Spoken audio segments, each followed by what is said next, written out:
Há tempos que a torcida vascaína esperava por esse gol, por esse resultado positivo, e a expectativa é de que seja só o começo de uma virada. A primeira vitória do Vasco em São Januário nesse Brasileirão veio depois de uma série de resultados negativos em casa. Foram 5 derrotas nas 5 partidas que o time fez no estádio e sem marcar um golzinho sequer. Mas a história começou a mudar dentro do vestiário vascaíno. Chega de perder ponto dentro de casa, chega de perder. É os 3 pontos hoje.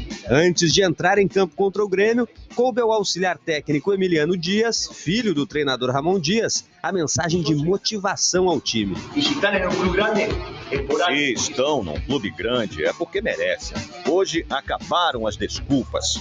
Depende exclusivamente de nós e vamos fazer eles sentirem que somos grandes. A vitória por 1-0 sobre o Grêmio tirou o Vasco da lanterna do Brasileirão. Com um jogo a menos, o time está 6 pontos abaixo do Bahia, que é a primeira equipe fora da zona de rebaixamento. Ontem, o clube anunciou o retorno do atacante Rossi, com direito à fantasia de almirante. Estou de volta. Ele assinou o contrato até o fim deste ano. O próximo jogo será na segunda-feira contra o Bragantino, no estádio Nabi Abichedid. Nós vamos lutar até o final.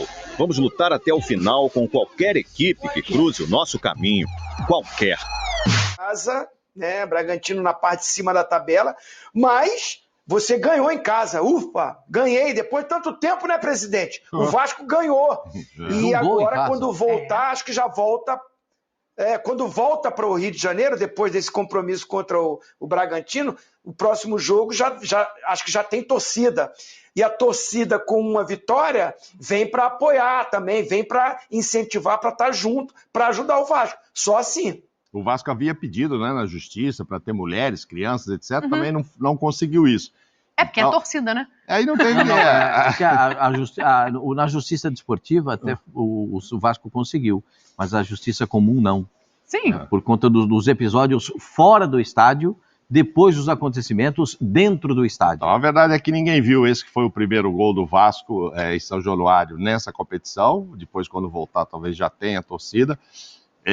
Mas parabéns ao Vasco, etc. Agora, o Renato tem que estar mesmo frustrado, principalmente pelo segundo tempo, né? O primeiro tempo ainda foi um pouquinho lá e cá, não essa maravilha, como disse o Zinho, de jogo, mas no segundo tempo o Vasco mereceu isso aí. E havia uma expectativa, claro, o Grêmio tem um ponto a menos. Eu falei 33, que ele iria a 33. Tem um jogo a menos, que é contra o Corinthians. Ok, fora de casa, mas se ele faz 36. Então terminaria, faz 36 com 44, o que se aproximaria mais 8 pontos. 8 pontos de diferença. Os outros são 10 pontos, 12 pontos, tem time com 20 pontos, que não vai encostar. O Grêmio podia fechar o primeiro turno, entre aspas, porque esse jogo do Corinthians não aconteceria no primeiro turno, mas com 8. Porque o Botafogo hoje não tem ninguém nem no retrovisor, então não tem essa pressão ainda. Começou, já não foi bem, não sei o quê. Mas ele, por mais que tenha queda de rendimento, não tem ninguém aproveitando. Não tem uma curva assim que ele olha pelo retrovisor e não tem ninguém. Porque quando você começa a ver em times grandes e tem um do lado aqui ou do outro, aí você se sente mais pressionado para não errar. Não é ainda o caso do Botafogo, não tem ninguém. Olha assim para trás, a estrada está longa. Mas não vai deixar que ninguém chegue. E é o que tem acontecido. Quando alguém pode chegar, tem a chance de chegar um pouquinho perto do retrovisor, perde também. Então, a vida que segue. Sim. Ô Pascoal, vamos ouvir o treinador do Vasco antes de discutir, porque ele elogiou muito os reforços. Pascoal sempre falou aqui, precisava de 5 e eram 5 titulares. Não foi bem o que chegou, mas o treinador, que também é recém-chegado, elogiou o Verratti depois da partida. Feliz por él, porque hace 2 días que está con nosotros, pero es muy inteligente, es el segundo goleador de Argentina, tiene mucha experiencia y lo que hablamos lo hizo a la perfección. Hacer tenencia para que tenemos jugadores rápidos para que pueda llegar. Tuvo 2 chances muy grandes, muy lindas, que podía haber hecho 2 goles, pero estamos felices porque nos dio el triunfo, contentos por él y por nosotros también. E aí a gente está vendo o fim da seca, né? O último gol do Vasco em São Januário tinha sido no dia 9 de março. Tinha marcado 2 contra o Bangu. Nesse período aí de 150 dias que passaram, fez 7 jogos, deu uma quantidade até grande de chutes, mas os chutes certos estavam difíceis em São Januário. Quero te ouvir, Pascoal, sobre esses reforços. Se dão mostra de que podem encaixar ou se ainda é pouco diante do que o Vasco precisaria? Não, eu acho que é o primeiro passo e está muito legal. Sabe por quê? O Vasco, com a chegada do treinador, muda até no posicionamento. Lembra que no primeiro jogo a gente comentou aqui que o Ramon Dias ficou ali do lado do campo e falava assim, rápido, rápido, rápido, rápido, rápido, rápido. Mas ele percebeu que não dava para ser tão rápido, porque os caras não estavam tão bem assim para fazer o tão rápido. Sim. Aí ele deu uma diminuída na marcha. Agora não. Ele continuou no rápido, no rápido, no rápido, e o time foi respondendo. E o time brigou com uma outra equipe que também gosta do jogo físico, que é o time do Grêmio.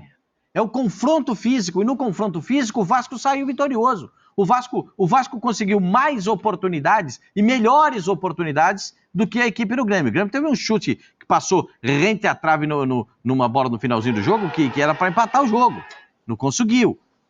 Esse lance quando ele jogava na Argentina, ele chamava Vegete. Aqui ele mudou para Verrete, né? É. A gente tem que se adaptar aos termos, né? Essa bola aí, ó. Essa bola era para empatar o jogo. Ó. Essa bola era para empatar o jogo. E passou rente à trave. O time do Vasco está competindo, isso é muito legal. O time do Vasco tem um volante que é experiente demais e conhece os atalhos da partida. Conhece os atalhos do jogo, e ele vai se posicionando, vai arrumando os caras, e vai se melhorando o posicionamento, vai acertando aqui, e vai costurando o time do Vasco em termos de posicionamento. Muito legal. A estreia do centroavante, como disse o Ramon Dias, há 2 dias que ele chegou lá e consegue entender o posicionamento. O Peck, que fez uma boa partida de novo, entendeu? Sim. A gente vai começando a ver o time que vai crescendo, o time que vai melhorando, e principalmente uma palavra que o Zinho usou, que é competir. O time do Vasco competiu com um time que também é físico, que gosta do embate, do confronto, e o Vasco não foi mal, o Vasco pelo contrário, foi bem, teve bola trabalhada, desperdiçou essa do Peck aí, por exemplo, ele poderia ter batido antes, mas aí ele quis escorar o zagueiro, mas aí vem ali e consegue tirar, o zagueiro consegue a recuperação. Tem uma outra do Vegete que ele entra na área para bater, a bola pega no pé do goleiro, do Chapecó tira a bola, pega no pé dele e acaba saindo. Então, tem muita coisa ainda que o Vasco pode melhorar. Claro que o Vasco pode melhorar. O Vasco contra o Red Bull Bragantino é favorito? Não, porque é fora de casa.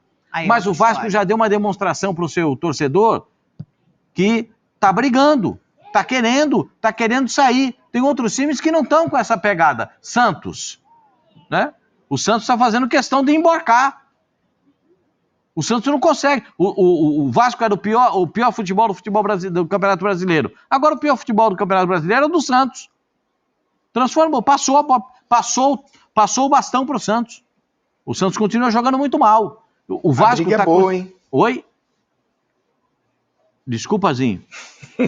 Para ver qual é o pior futebol do campeonato, a briga é boa, hein? Não, a briga é boa. Opa, tem cada jogo, hein, Zinho? A gente vê cada jogo. Claro que a gente tem é por obrigação profissional, né, Zinho? Eu sempre digo, a gente tem obrigações profissionais. Tem uns que eu durmo, eu não vou falar nada, não. Tem uns que eu durmo, eu não vou falar nada, não. Ah, é? Tem uns tem que isso eu também? Durmo. Ah, é? Então, mas o Vasco, pelo menos ontem, o torcedor do Vasco viu o time jogar ontem, o cara fica, poxa vida, esses caras estão dando a vida pela camisa do Vasco. É. Ninguém está economizando, ninguém está dando menos de 100% com a camisa do Vasco. E isso o torcedor se encanta, o torcedor gosta. Vamos ver se ele vai ser titular também, né? Não, vamos ver se ele vai ser titular, né? Ele ontem entrou, mas o outro, Sebastião Ferreira, chegou para jogar também, né? Mas ele está descobrindo o time, né? O Ramon Dias está descobrindo o time. Acho que ele está testando as mudanças para entender o que vai ser a equipe titular dele. Esse é um grande problema. O tempo é curto, né? Pela entrevista dele ali, ele gostou, né? Curtíssimo. E esse Veguete aí foi artilheiro consecutivo. É o único argentino que foi artilheiro da primeira divisão e da segunda divisão consecutivamente. E o Ramon falou, ele chegou agora, já fez tudo que eu quis, ainda deu gol pra gente. Acho que o Sebastião Ferreira vai sentar no banco. O Grêmio ganhou só um jogo de 5. É isso que você quer saber? Vasco aceita pagar R$500 mil para anunciar reforço que enche os olhos de Ramon Dias. Fala a família Cruz Maltina. Se você não quer perder nenhuma notícia do nosso Vascão em primeira mão, já se inscreve nesse canal agora.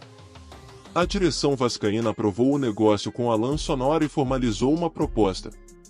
Ele está livre no mercado e pode assinar contrato com qualquer equipe. Os salários oferecidos pelo Gigante da Colina giram em torno de R$500 mil, fora as bonificações por metas atingidas. O atleta tem 25 anos e enxerga com bons olhos jogar no futebol brasileiro. São Paulo e Santos também querem o jogador, mas não apresentaram ofertas para ter o jogador. Assim, o Vasco entende que pode se antecipar e garantir a contratação. O jogador norte-americano joga em todas no meio de ataque, é um atleta versátil e que pode se encaixar perfeitamente no esquema tático de Ramon Dias. Fique atento, pois te atualizo a qualquer instante com as últimas notícias do nosso Gigante da Colina. Até a próxima!